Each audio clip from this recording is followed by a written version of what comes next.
يوزع كنا خيرات لراوندي الفيديو هذا شدودي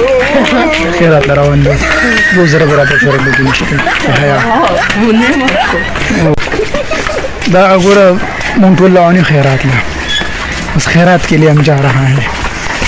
दूसरी गांव है बहुत दूर है 5 किलोमीटर रास्ता है